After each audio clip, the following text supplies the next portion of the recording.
Hello, friends. Welcome to another evening here at Empty Cloud Monastery. Hello to Ron. Welcome to Mary, our neighbor, who says, "Good snowy, icy evening, everyone." Yes, there's a lot of snow and lots of ice out there. And good to see you again, Adine. Warm greetings from Chile, Oregon. Yeah, I think all over the US now it's seems I got a brief I opened the news briefly today and I saw there were a bunch of snowstorms in unpredictable places. So then I closed the news and I was like, I know enough. And hello to Cows Our Friend. Um, Good night, probably, instead of good evening, since you're in Europe. And welcome to everyone else that I see as a little number up on the screen. Hello, Elaine from Canada. And okay, without further ado, we can start our evening. Oh, Kiyosako, hello, he says. It's still 90 degrees in South Florida. Well, like a parallel universe. Definitely sounds like an entirely different experience than New Jersey. All right, so let's start and get in a comfortable position as usual, as we like to do for our live streams in the evening. We'll start with a bit of meditation practice, and then we'll share some thoughts of Dhamma. All right, so make sure that your back is upright. You can rock your body from side to side. And once you have found a somewhat comfortable position, as Ajahn says, there is no such thing as a comfortable position. But if we found anything that is somewhat close to a comfortable position, you could just settle in there and take a few deep breaths.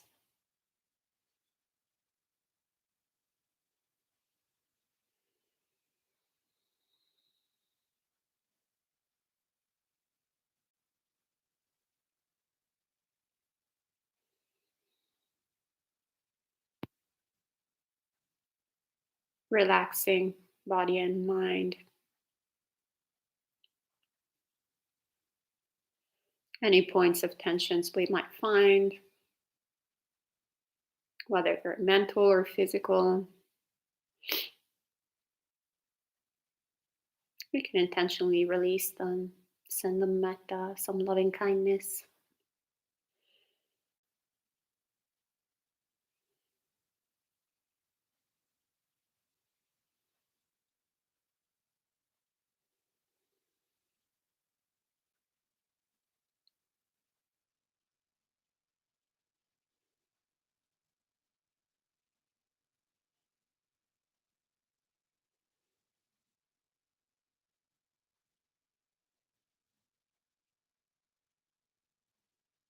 And we can gently bring our attention to the breath.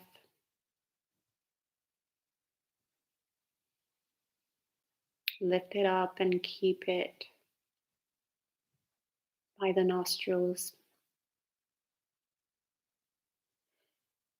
Noticing every in breath and out breath.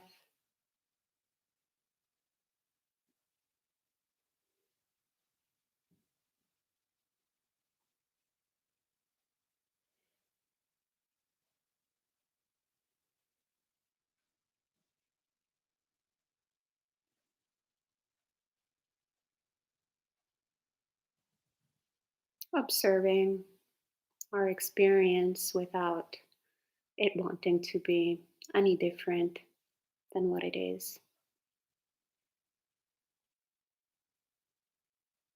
So, not wanting to be, for the breath to be any different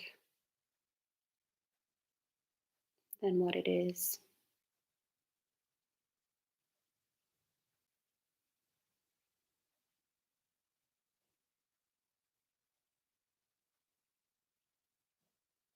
letting go of any tendency to control it,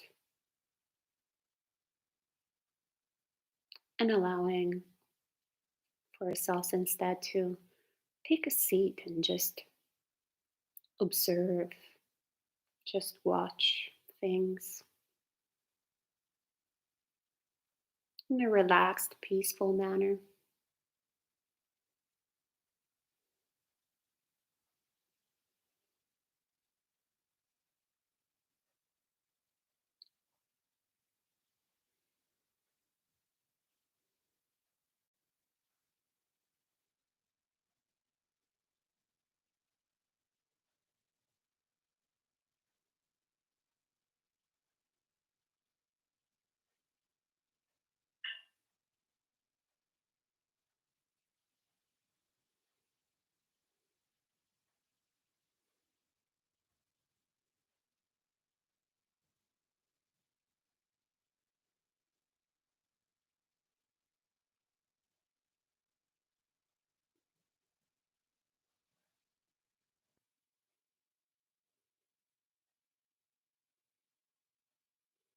Cultivating an awareness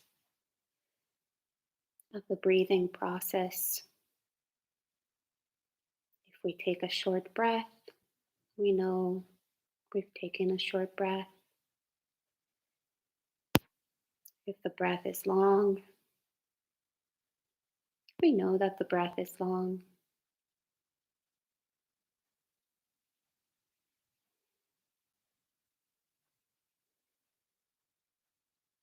If the breath is coarse or if it's subtle, we're aware of all these qualities of the breath.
And the more we hold our attention to the breath,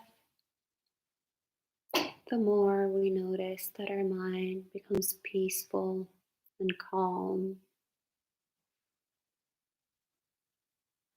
And the more the mind becomes peaceful and calm, the more the mind becomes happy.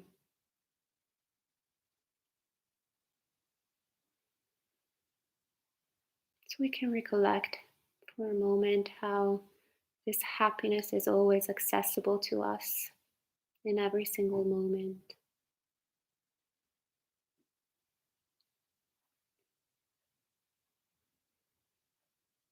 And we can wish for ourselves to always be happy, always be peaceful, always be safe.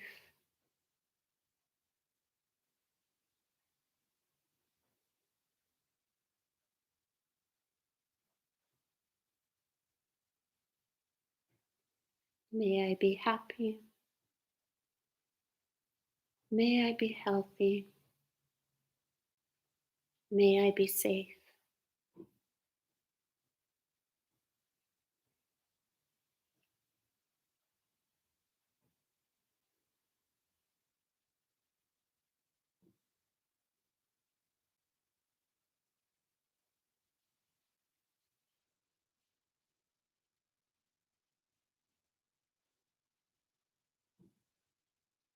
May I be happy.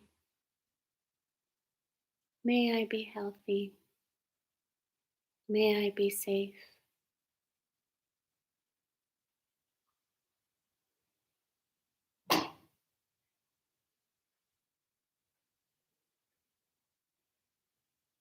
May I be free from suffering.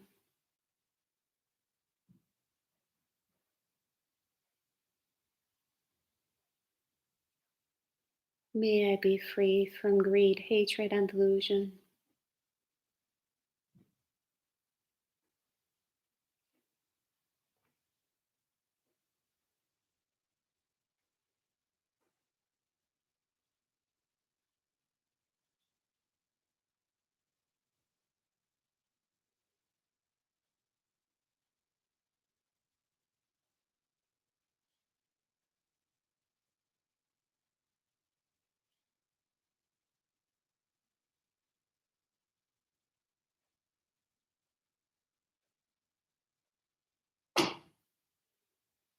And we can extend the same wish of loving kindness to all of us, all our friends who have come tonight to meditate together, to practice the teachings of the Buddha together.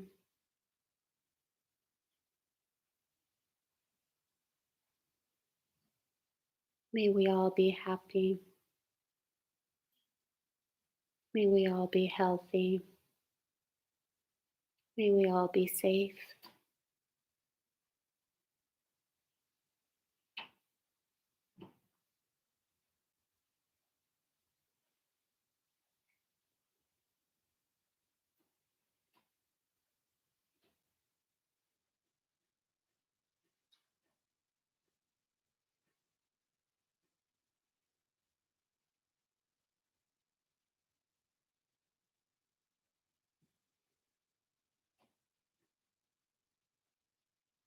May we be happy.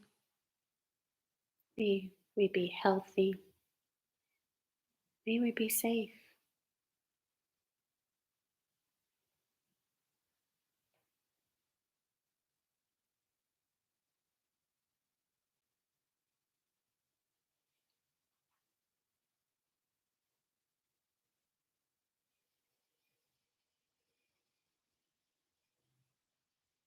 May we all be free from greed, hatred, and delusion.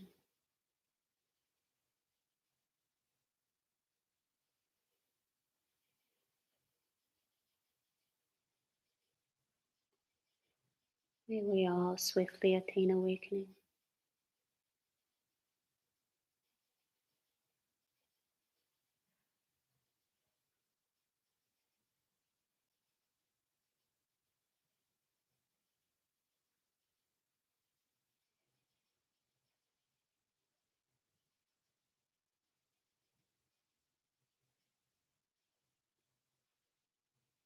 We can grow and nurture our metta,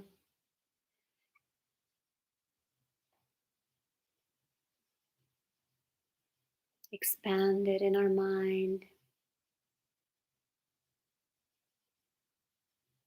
and extend the wish of awakening to all sentient beings, human and non-human, beautiful and ugly, subtle and gross,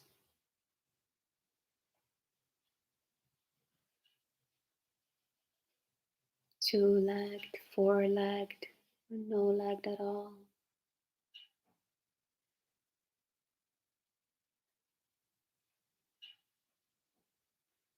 In this universe and in other universes,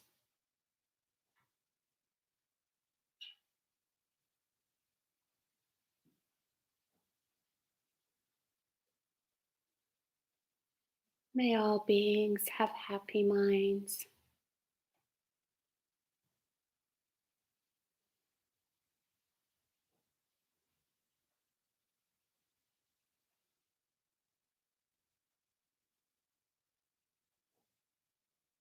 May all beings be free from suffering.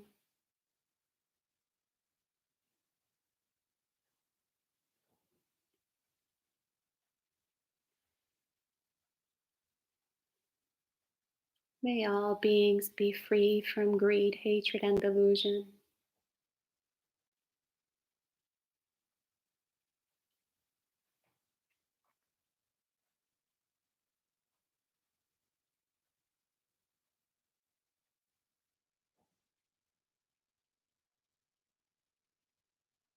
May all beings attain unconditional happiness.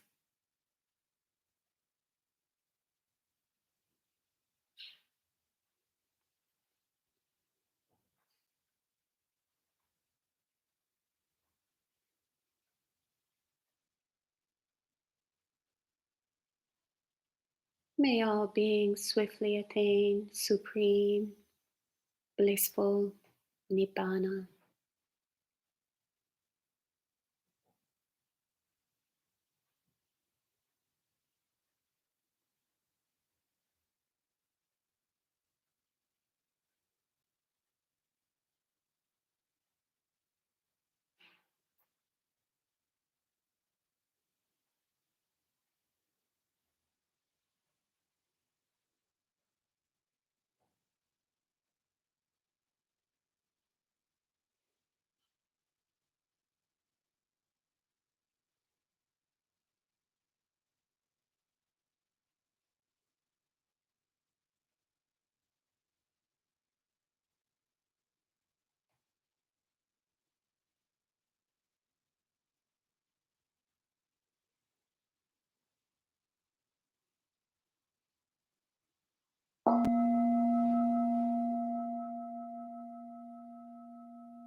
You can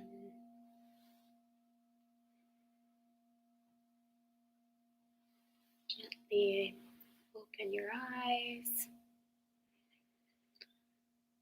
come out of meditation practice,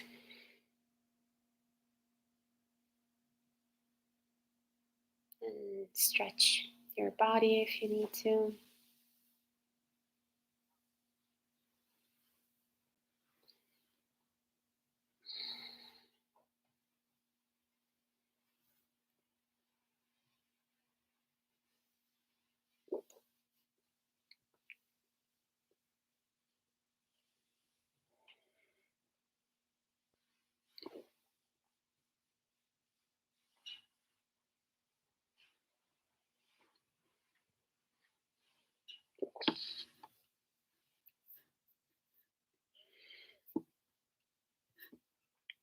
All right. So we have a few friends who have joined us in the meanwhile. Hello to Diane, good to see you. Welcome, Putrika. Hello, Kumu from snowy Pennsylvania. Hello to Yinmin, Denise. Always good to see you, Geeta. All right. So at any time, if you have any questions, feel free to put them in the live chat. And we'll start by paying homage to our original teacher, Shakyamuni Buddha, the reason why we're all here together. Namo tassa bhagavato arahato samma sambuddhassa. Namo tassa bhagavato arahato samma sambuddhassa. Namo tassa bhagavato arahato samma sambuddhassa. Buddham dhammam sangham namassami.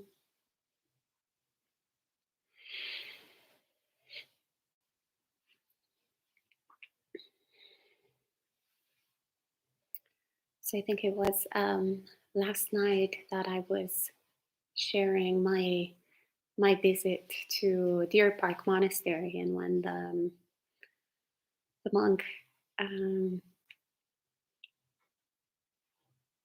told me to either walk or talk and not do the same thing at the same time. And so what comes to mind, what actually I wanted to share tonight, was that sometimes, we understand in principle the instructions, but it can be very difficult to actually put them into practice. Even though the instructions are so simple and we get them, we're intelligent, we're smart, it sounds good.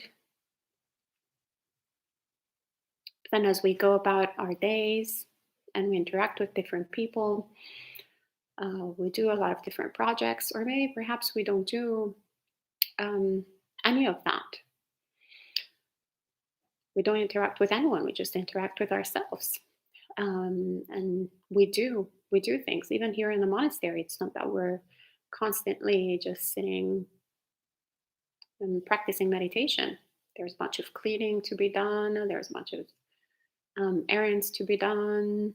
Lots of different activities besides sort of formal meditation.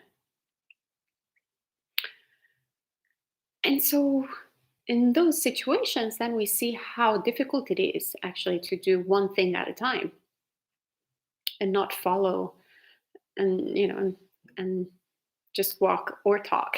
Very difficult to either do one or the other. I mean, it's already like a success, I would say, if one walks and talks and that's it, without perhaps gesticulating also at the same time. I tend to do that. Where I come from, we tend to use lots of different parts of the body. So what I wanted to share was actually something that really one of my favorite passages of, surprise, surprise, not the suttas tonight, but actually from Ajahn Chah, that we've quoted a few times so far. So Ajahn Jayasaro actually compiled this beautiful book, Stilling Flowing, with it's the story of Ajahn Chah. It's done really well with both the memories, the recollections of all his different disciples, some historical context, but then also actually some excerpts either from Ajahn Chah's diary or from his own autobiography, which are incredibly mind-blowing, I gotta say. I have to say that it's after the Buddha, Ajahn Chah really speaks to my mind. So I wanted to share a passage that is one of my favorites from that book, and that I found back then when I read it, and I still find it very helpful when we are actually dealing with our messy mind and our aspiration, wanting to fulfill the aspiration, but finding ourselves in the middle of the aspiration. So, in the passage that I'm about to share, um, briefly speaking, if I remember correctly, actually, because I haven't read it in a while, but I seem to remember that Ajahn Chah was struggling with. It was at the beginning of his monastic life, so he was not a very well supported monk, and he was struggling to get his requisites together. So he had a really kind of weird robe, weird bowl, if he had it even. Like there was one that was he was gifted this bowl, but it was all like it had holes and cracks. And he was always made fun of by the lay people whenever he was going on alms rounds. So it was actually also kind of um, a state of somewhat humiliation for him to go around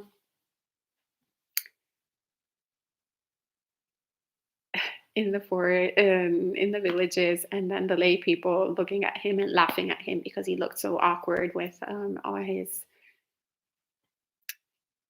unrefined requisites, so to speak.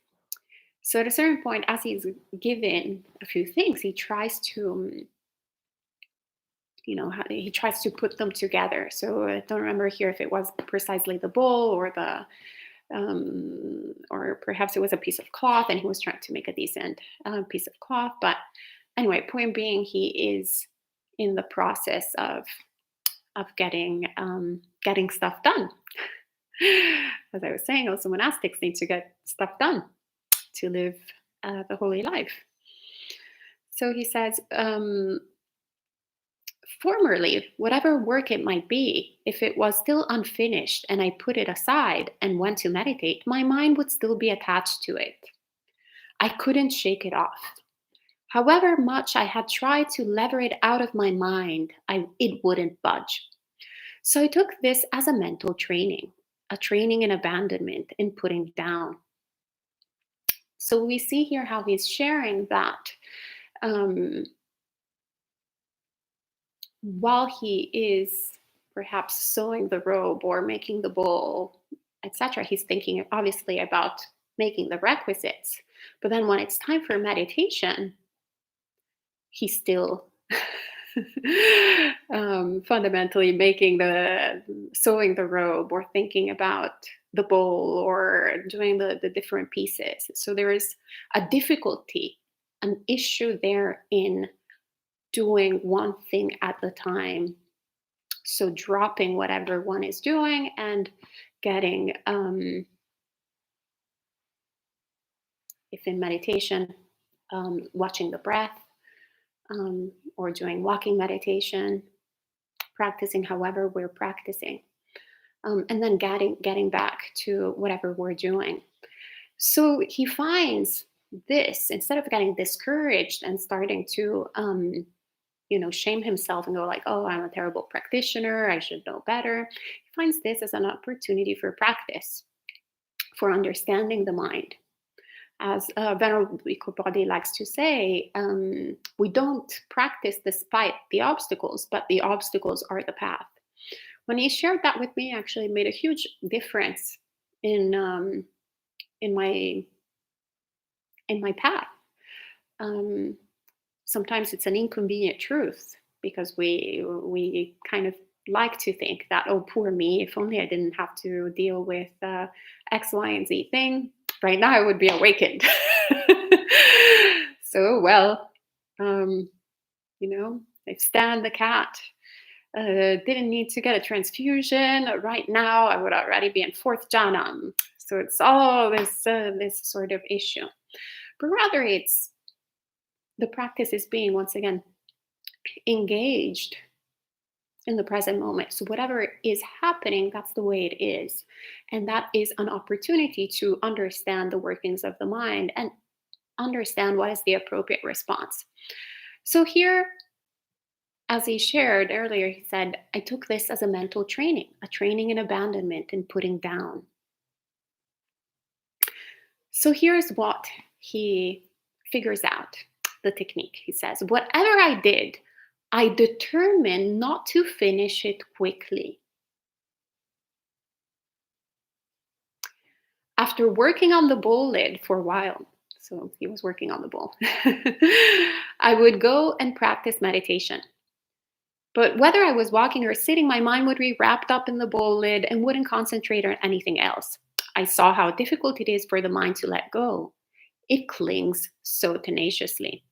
But I gained another principle of contemplation. Don't hurry to get anything finished.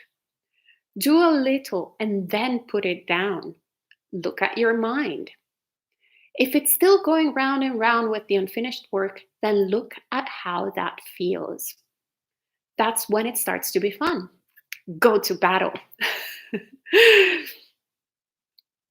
And so just in this passage, there are so many precious instructions right there. It's packed actually with incredible precious Dhamma. First of all, this determination of not finishing it quickly. We get an insight. Doesn't matter whether Ajahn Chai is working on the bowl and we're perhaps lay people and we're not. We don't even have a bowl. Maybe some of you don't even know what an alms bowl is for monastics. So it's not really about what one is doing, but we can relate to it with whatever it is. Perhaps we're writing an essay or we have to interview someone.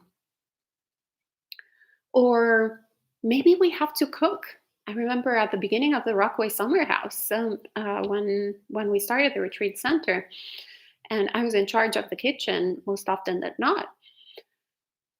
I was cooking. We had done 1 hour work period to cook. I was cooking about 16 hours a day, not physically, but just thinking, oh, I can make those potatoes. Perhaps I can chop them and roast them, or maybe I can boil them and puree them.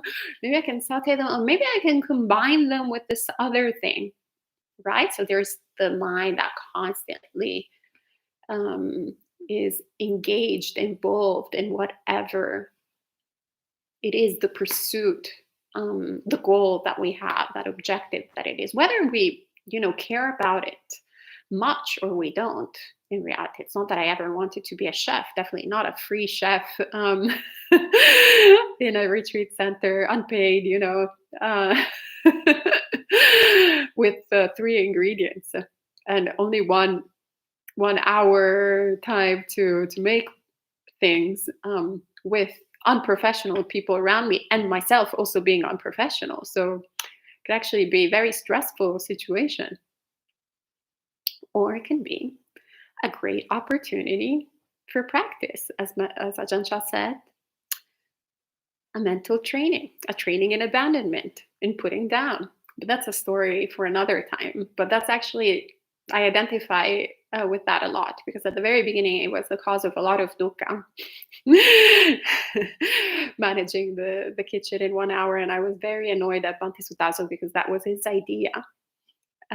That we could only have 1 hour. And I was like, well, why can't everybody has in every monastery like 3 hours at least to make food for 5 people, and here we're 30 and I have 1 hour. This is unfair. This is not good. So much dukkha. Until then, it became a training in abandonment, in putting down. Instead of expecting to have professional skilled chefs instead of volunteers in the kitchen, it was like, well, these are the conditions. And if we're late in making lunch, it's okay. It is what it is. Nobody's going to die. And if we don't even have lunch, everybody here is normally well fed. Humans have missed many meals in the history of humanity, and they did quite all right. But anyway, so getting back to the instructions, we see, I determined not to finish it quickly. Yeah. Isn't it weird that actually sometimes when we start actually looking at our mind, at the anxiety, like if we have, can't wait, I really need to get this thing done. And as soon as I get this done, then I will have all the time to meditate or to practice or to relax. Then in reality, actually, we're getting so exhausted. It's taking us longer to get the project done. And on top of that, we never get to the point of meditating because we're or practicing or doing whatever we need to do, um, because we're in this state of and never-ending suffering. So the other instruction that he gives us is that whenever this happens in meditation practice, so whenever the object of our obsession appears, instead of doing a process of self-bashing, of going, oh, you're terrible, oh, get back to the breath, get back to the breath, rather just looking at the mind. So looking at the quality of the mind, how does it feel? This was actually the practice that we were doing during the other workshop 2 weeks ago on mind and emotions. And it's also fundamentally one of the satipatthanas. Actually, two of the satipatthanas. It's both um, mindfulness of mind and also mindfulness of feelings.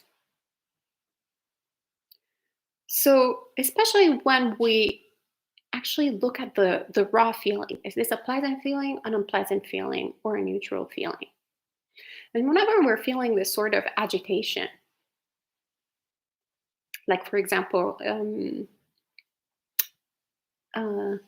right now I'm waiting for these news from the vet. Stan the cat did blood work, so we're waiting, and I'm hoping for good news to arrive. And that thought actually appeared as we were practicing earlier, just 20 minutes ago, whenever it was, in meditation. And I did exactly that. Thought appears. How does it feel like? So the immediate tendency of the mind is to grasp tenaciously towards that, especially if it's a being, right? Someone that we have a sort of responsibility for, or that we care about a lot. Then there's also that sense that the thought that we're holding in the mind is actually really important. It's not some trivial thing. It's not like a croissant that appears that we're craving, or some random, like a TV show or song that it's somewhat easier to toss away. But this is actually has some wholesomeness to it, right? But this is not the right time to think about it. So what is the appropriate response? Looking at the raw feeling. How does this feel like? And it feels actually quite unpleasant to have that sense of agitation, of even hope, actually. Even the feeling of hope has actually an uncomfortable sensation, because it's tainted with craving.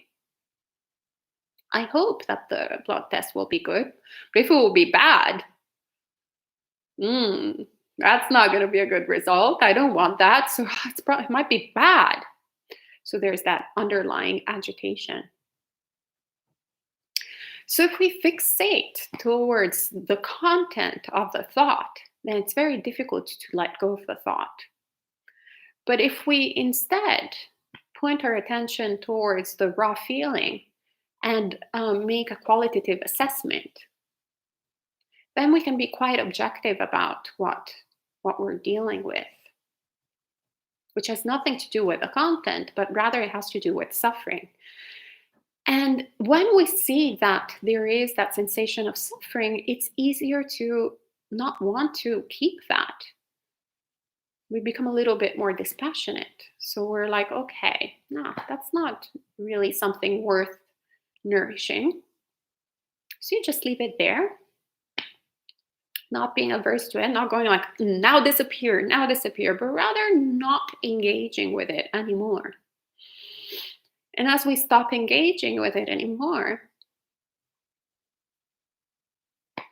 just like it appeared by itself, it disappears by itself. And we can keep doing our practice. So once again, I really love these instructions, how he gives them. He's very much like the Buddha, with very few words. He's capable of sharing such profound teachings and very clear directions. So look at your mind, look how it feels. And then he says, that's when it starts to be fun. And I agree. Go to battle. I love that.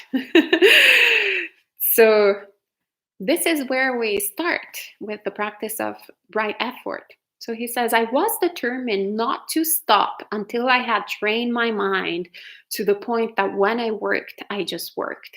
And when I stopped, I would be able to put the work down in my mind. I would make work and rest separate, discrete, so that there would be no suffering. But it was extremely difficult to train in that way. Attachments are difficult to abandon. I love how human he is here. Difficult to put down. The idea I'd had of getting things over and done with as soon as possible wasn't exactly wrong. But from the point of view of Dhamma, it's not correct. Because there's nothing that you can know once and for all if your mind refuses to stop. I just got the shivers with this last passage. It always, I have this in like my favorite passages. I go to it every now and then, which is why it kind of came up to my mind. I was like, oh, maybe I'll share this.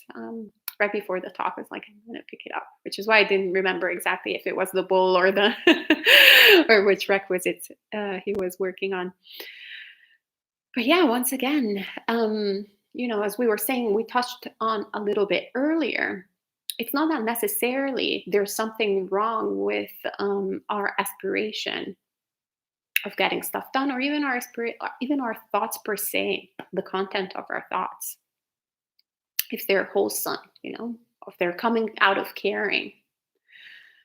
But there's a difference between something that is correct in a sort of worldly manner and something that is correct from the point of view of Dhamma. And he, once again, I will repeat his words because I think he says it, I will never be able to match. There's nothing that you can know once and for all if your mind refuses to stop. So this is what the Buddha also says of dwelling in thought versus dwelling in Dhamma. So we can learn all the Pali Canon, we can learn all the Mahayana Canon, which if you do, by the way, write me a note because that's pretty oppressive. It's a lot of, significantly larger than the Pali Canon. And if you go to the Tibetan, wow, Geshe degree, it's incredible. Also, please get in touch. But yeah, we can accumulate all this vast knowledge, but not really pierce the Dhamma, really not attain awakening. And that's because we're dwelling in the realm of thought rather than dwelling in Dhamma. And in order to dwell in Dhamma, we need to train ourselves. We need to understand the purpose, as we were talking about in the past couple of days, couple of sessions, the purpose of this practice to begin with, and have incredible faith in Buddha, Dhamma, and Sangha, incredible faith that this actually leads us towards the end of suffering. And we'll see that as we practice, as the Buddha tells us, we in fact reach slowly but surely the end of suffering. And we don't have to wait till the very end. It's not like right now we're a huge mess and then all of a sudden we're enlightened, but we have to wait a million eons. And that might also be the case for some beings. But really, in reality, we have these moments of awakening as we practice. We have moments of awakening where we can taste a peaceful, sweet mind. And then we can just imagine, we can kind of go, oh, if this were my experience every single moment, 24/7, and we can go like, oh, actually, it's starting to become a little bit like that. In the way that even though I'm extremely unenlightened now, when I look in hindsight, I'm extremely more enlightened than I was when I started practicing. This works. This works. This is great. It's a gradual practice, but it's actually incredibly fast. It's quick. But if our mind keeps being engaged, if we keep on just following the five hindrances, we won't be able to see things as they really are. It's impossible. We'll just keep on dwelling in ideas and thoughts of how things are and perpetrate our delusion. And I also wanted to share actually a quote from the Buddha, um, that he shares in Anguttara Nikaya 768, how we also need to develop an understanding of the proper time. And he says, here Bhikkhu knows the proper time thus. This is the time for learning. This is the time for questioning. This is the time for exertion. This is the time for seclusion. So understanding that all of these elements have a place in the practice, and we need to understand when it's the appropriate time. So like to apply, the Dhamma to, and that's also a quality of mindfulness, as we were actually seeing, I think, last night. We were talking about just that, of being capable of bringing to mind the exact teaching, that is the exact instructions, and how to apply them, which is basically what Ajahn Chah does here in this, what he shares of how he applies the teachings of the Buddha within his experience, within an experience that we can all relate to, whether we have robes or no robes. And so yeah, there is the time for learning the teachings, because we need to understand, what are we going to recollect otherwise? We're going to recollect our delusions, our ideas of what is good practice or bad practice, etc. That's why it's very important, incredibly important, to learn the Dhamma, especially if we're converts. Even more so, because we were not raised in a culture that is already drenched with the Dhamma. So if we don't have that upbringing, it's even more important to actually question our understanding of everything, of anything that we encounter in Buddhist practice. Because a way of seeing things is tainted by our own cultural conditioning, which comes from a different religious system, different way of seeing things altogether. So yes, understanding that there's the time for learning and the time for questioning.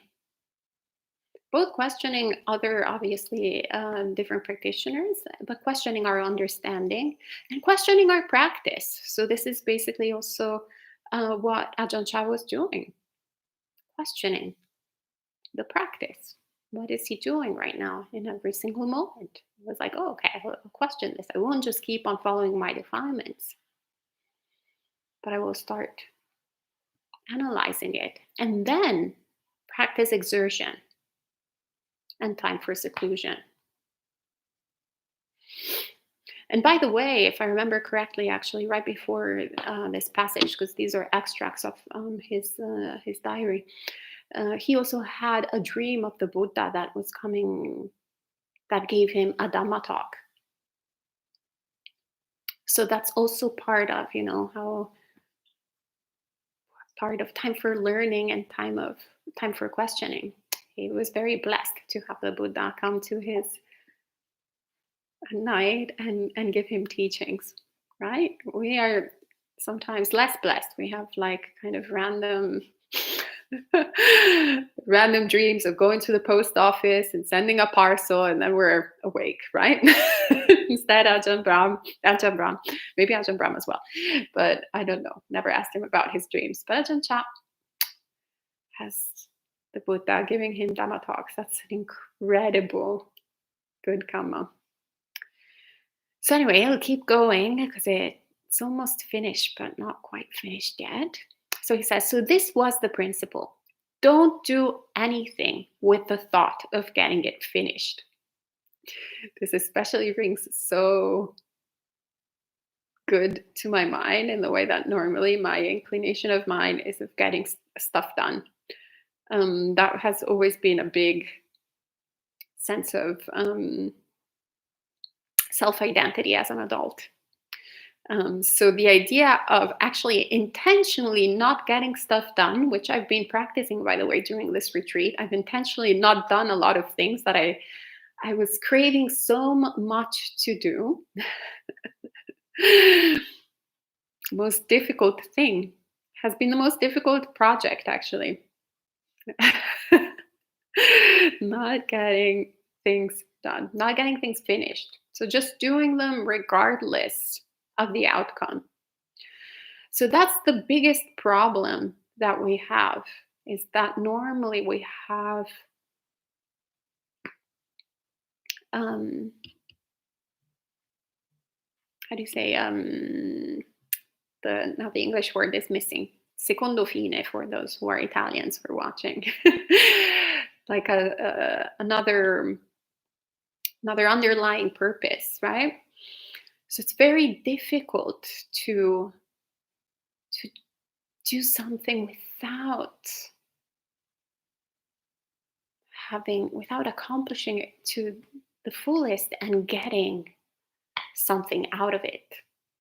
Because that's basically the process of greed right there. You want to get something done, whether maybe we're going to get paid. Perhaps it's just as simple as that. We need to write an article. We're freelance journalists. We need to write an article. Let's get this thing done. So then I send it. I get paid. Okay, that's it. Done. Or you're a construction worker. Let's get this thing's done. Okay, I'll get paid.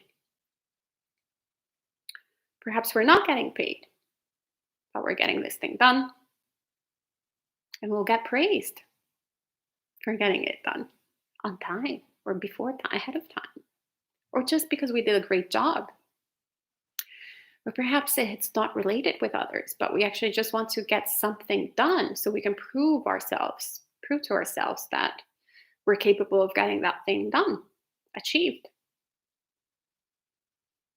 To feel good about ourselves.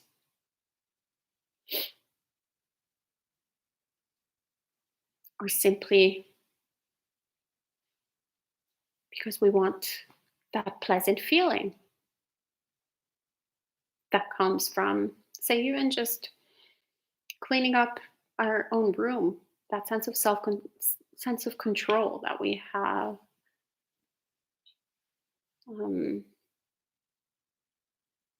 Sort of power towards our surrounding, whatever it is, whatever the subtleties of our psychology, it doesn't really matter.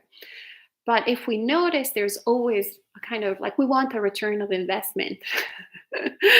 Like, I put this effort, I better get at least a pleasant feeling out of it.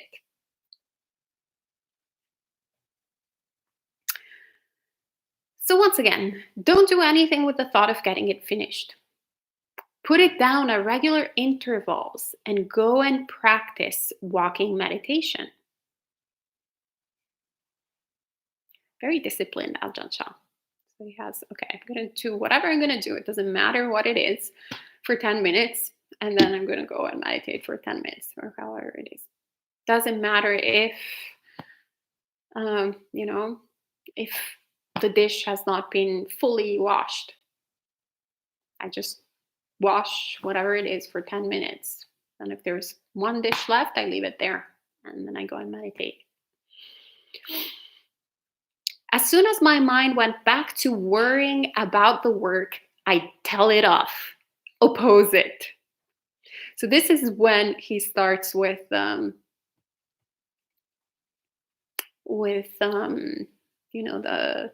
strong measures. Not straight away, as we've seen. First, there is the process of understanding, of evaluating the mind and evaluating the feeling. So doing the practice of Vedana, the raw sensation. And from there, once we've primed the mind with an understanding of what we're dealing with, then we can apply effort. Then we can go, this is not appropriate. Stop. And he keeps going. I train myself, talk to myself alone in the forest. I love this scene. I wished I were there. I just kept fighting. Afterwards, it was less of a burden. As I kept practicing, I found it easier to separate work from rest. After that, whether it was sewing ropes or crocheting a bowl cover or whatever I was doing, I trained myself. I could do it, or I could put it down. I got to know the cause of suffering, and that is how Dhamma arises. I got to know the cause of suffering, and that is how Dhamma arises. Subsequently, whether I was standing, walking, sitting, or lying down, I felt a radiance and enjoyment that lasted until finally the bowl lid was finished. I don't know about you, but I'm so full of the Dhamma Sukha. I just love it so much. How he explains this. But yeah, so it's incredible. This is the miracle of mindfulness in essence, actually. He explained it right now, where we're not enslaved by the mind anymore, but we're actually in control of the mind. So as he says, I trained myself. I could do it or I could put it down instead of being ruled by whatever it is that we're doing, whatever thought, whatever, planning.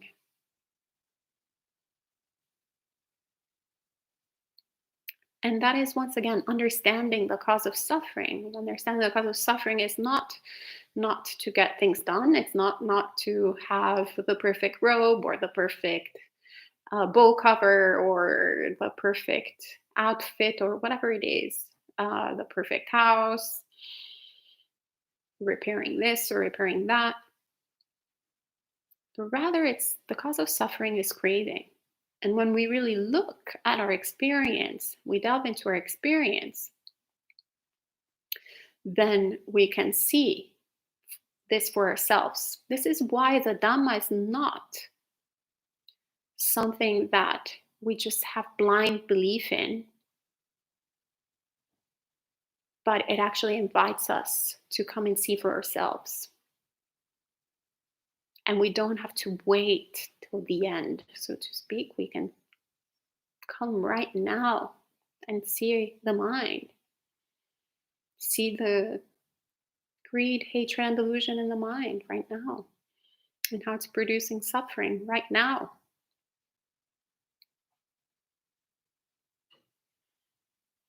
And then practice and remove it. All right. So that's all I have for this evening. You're welcome to share any questions that you have or comments. And hello to Lucas, welcome. And Kumu says, Stillness Flowing is just an amazing book. Read it a month ago. Available at Amaravati Monastery's website as a PDF. Yes, that's correct. Actually, there is a lot of incredible. If you go, I believe it's forestdhamma.org.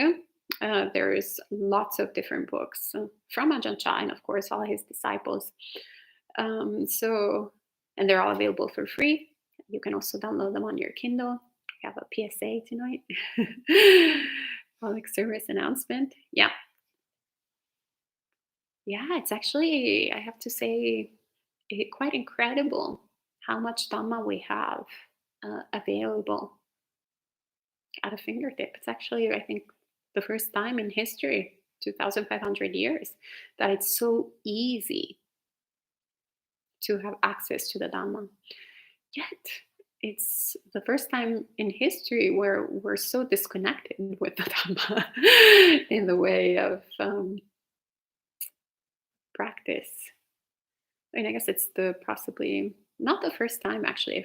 If one starts studying the history of Buddhism, actually, we start realizing that there was such a thing as Western Buddhism already at the very beginning Um, but anyway, that's for another session. But it's very interesting. And Denise is very grateful for the tip, as well as Ron. Very good. Ko says 800 pages, but couldn't put it down till the end. Yeah, it's good stuff. Very good teachings. And you're very welcome, Geeta. Thank you for coming tonight. Doesn't seem like there's any questions or any comments. So unless anything appears, we can have an early night then. It's so good. 3, 2, 1. Oh, Adine says, with so many of us working completely from home, it's ever more difficult to separate work time from my time. Yeah, well, I worked from home when I was a layperson for many years. I was a freelancer, so I had some training. When the pandemic started, basically, I feel like a lot of freelancers and a lot of monastics actually, we're all like, oh, basically our regular life is being in a lockdown. We're somewhat always in that state of existence. But if we didn't have, I mean, if this is a new experience, then once again, it is, as we were saying earlier, we don't practice despite the obstacles. The obstacles are the path. And actually, sometimes they're an incredible gift to really look at what type of work needs to be done, what are the conditions of the mind. So now that you've seen, oh, it's very difficult to separate work time from my time. Well, that's always been there. It's just that now it's more evident. So that's a blessing because you know that there is something that that needs to be worked there, and you have instructions. So to try and apply Ajahn Chah's instructions. Yeah, Dean, my time includes in meditating, but we always have time. I remember actually Bhante Sudaso said that when I had first met him, which was something very simple. They said something along the lines, of course you have time. It's just that you decide to do something else with your time. And I both liked that statement. It both irritated the hell out of me because it was true. And sometimes it's a little uncomfortable, no? Because we're like, oh, actually, yeah, it's true. I decide to allocate this amount of time to whatever other thing, pursuit that, right, it's not really leading me towards the end of suffering. So yeah, you can empower yourself and go, I'll find the time. I'll make the time rather than find the time. I'll make the time and put that as a priority and train myself in this way. And Scott says, Ayya, could you please talk about the link between greed, hatred, between greed and delusion, especially in regards to comfort? Could you please talk about the link between greed and delusion in regard to comfort? I'm not quite sure I understand your question. Delusion in regards to comfort. Maybe I said something about comfort and I don't remember anymore. So if you can please elaborate what exactly you are referring to, that would be great. And Kausar Friend says, Ajahn Chah is so inspirational. His not sure teaching really helped my mindfulness. Whatever comes up, think not sure to train to see it for what it is rather than dismissing as a known thing. Mm-hmm. Yeah, he has some incredible ways of practicing and sharing the Dhamma. And it's also impressive when you think that he had hardly any formal education, which is the brilliance actually of the teachings of the Buddha. Sometimes in the West, we hear all these bizarre ideas of how, it's kind of like the upper middle way. And you have to have a certain income and a certain like background and a certain education. And it's like Buddhism is a privileged path. And I'm like, it's not. It would have never been capable of becoming the fourth religion in the world if it was such a privileged, exclusive experience. When one thinks that way, they don't understand what actually the practice is. And all the enlightened beings that I know of, contemporary enlightened beings, were not some rich, wealthy kids. So Ajahn Chah being one of them. But yeah, all the Thai masters actually, they have very humble origins. So it doesn't matter. You don't need to have a master degree in any type of, at Oxford University or whatever it is, Cambridge or Columbia or Ivy Leagues, but rather the commitment. Actually, what really propels, I think, the majority of actually all of the biographies that I've read so far of reputed enlightened beings, what propelled them was actually faith. So that was the privilege, I would say. It was not a financial or material privilege, quite the opposite. But there was the privilege of faith. When you have actual faith in the triple gem, you can practice. It's incredible. And Nadine says it. Yes, you're right. It's a matter of setting priorities rather than making excuses. Yeah, we all do that though. So don't worry. Until we reach some level of awakening, we all kind of create a bunch of we create our own obstacles. It's just the process of our defilements. They're sneaky. And Mara comes and like sets up some traps for us, and we get stuck in this circle. So Scott, I don't see any follow-up. So let me think if something comes to mind. I can improvise. Greed and delusion in regards to comfort. Oh, no, actually there is a follow-up. Great. I have an underlying desire for comfort. It can arise when the body is sore, the mind is racing. I find it a type of greed. I find it something which arises in the mind in the way the thought arises. I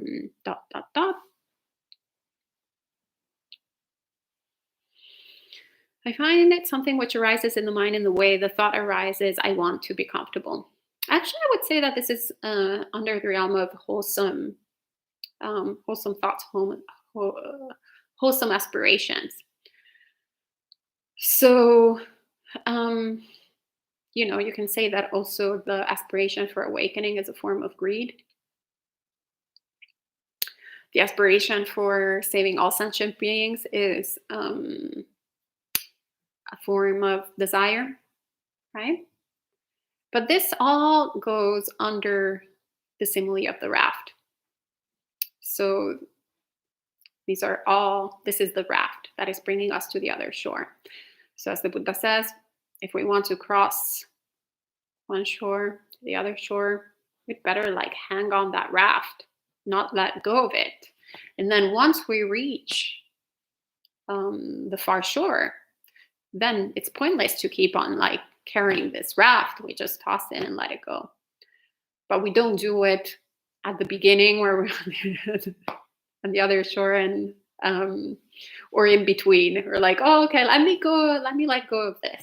So in the same way, all these wholesome desires, and I put actually the wanting to be comfortable in the wholesome desire, because that actually, meditation practice should be comfortable. You want to, the mind is racing, the body is sore. Yes, relax, feel comfortable. That's great. And actually, that is a great opportunity to focus on the element of tranquility. which the Buddha encourages us to cultivate in order to overcome restlessness as a hindrance. So, yeah, that is wholesome from my point of view because you are practicing in accordance to Dhamma. And also putting a positive association towards meditation practice rather than it being something, an extra chore that you're doing during the day, something stressful. So, yeah, once again, we want to hang on for the time being to wholesome desires and let go of the unwholesome desires. So, if we really look deeply in our mind, we know what the unwholesome desires are. It's very evident.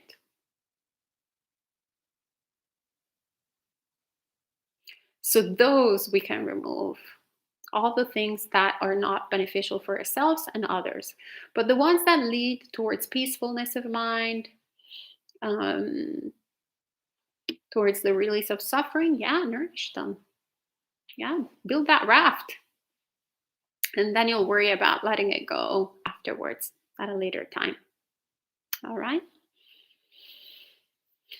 Okay, so I think that's all for this evening. We will be meeting again tomorrow morning and tomorrow evening. So tomorrow evening, we will have a special edition of Monk Chat. So you can bring all your questions and I'll try my best to answer them. So we can end the evening with 3 sadhus. Sadhu, sadhu, sadhu. Oh, and I see, Scott, you asked another question. I would also like to thank you for your insights on thoughts of harm. Oh, it's not a question. It's a thank you. Okay. You're also welcome to ask questions tomorrow, as I mentioned. All right. Thank you, everyone. May you all be happy and peaceful, and may you swiftly attain awakening.